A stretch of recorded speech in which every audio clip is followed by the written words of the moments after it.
कि अबू लहब जो पक्का काफिर अबू लहब रिश्ते में हुजूर का चचा था, और ऐसा काफिर कि इसकी मुजम्मत में कुरान उतरा है, तब्बत यदा अबी लहब। कैसा पक्का काफिर है, कितना पक्का गुस्ताख, उसकी मुजम्मत में कुरान उतरा है। यह हुजूर के रिश्ते में चचा होता था, लेकिन हुजूर पर ईमान नहीं लाया।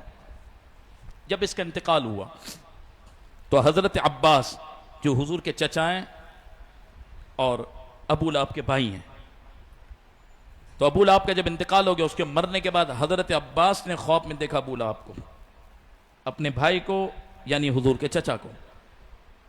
कहने लगे क्या मामला हुआ, बुखारी और उसकी शुरुआत में मौजूद है। अबू लहब कहने लगा तौबा तौबा तौबा, बहुत सख्त अजाब के अंदर मुब्तला हूं, बहुत सख्त अजाब है कब्र के अंदर, और मुझे पता चला कि काफिर का अजाब कितना सख्त है, बहुत तकलीफ के अंदर हूं, अल्फाज ही नहीं बयान हो सकते। हजरत अब्बास ने कहा अच्छा।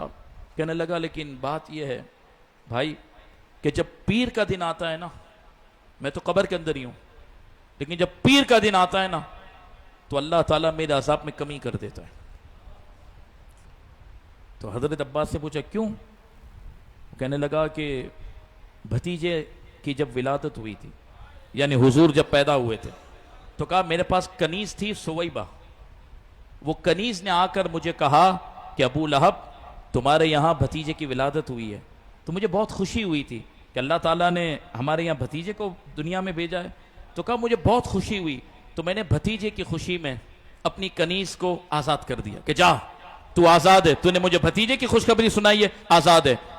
तो रब ने फरमाया तू है तो पक्का काफिर, और मेरा महबूब समझ के नहीं, इमामुल अंबिया समझ के नहीं, तूने भतीजे की खुशी में, लेकिन मेरे महबूब का मिलाद तो मनाया ना, तो इस वजह से हर पीर को तेरे अजाब में कमी करूंगा। सब उलमा ने लिखा कि पक्का काफिर जिसके अजाब में कमी नहीं होती, लेकिन अगर वो भी हुजूर का मिलाद भतीजा समझ के भी मना ले और खुशी में कनीज को आजाद करे, कोई भी काम उसने खुशी में किया, तो खुदा उसको आज कब्र के अंदर भी उसके अजाब में कमी देकर मिलाद का फायदा दे रहा है। तो जो हुजूर का गुलाम होगा, मोमिन होगा, अल्लाह का महबूब समझकर आमीना के लाल का मिलाद मनाएगा, उसे अल्लाह ताला क्या क्या नेमतें अता फरमाएगा। रहेगा यूं ही उनका, मिलकर रहेगा यूं ही उनका, रहेगा यूं ही उनका, बड़े खाक हो जाएं जल जाने वाले, खाक हो जाए अतुफ जलकर मगर हम तो रजा, दम में जब तक दम है जिक्र उनका सुनाते जाएंगे। निसार तेरी चहल पहल पर हजारों ईद रबीउल अव्वल, सिवाय इब्लीस के जहां में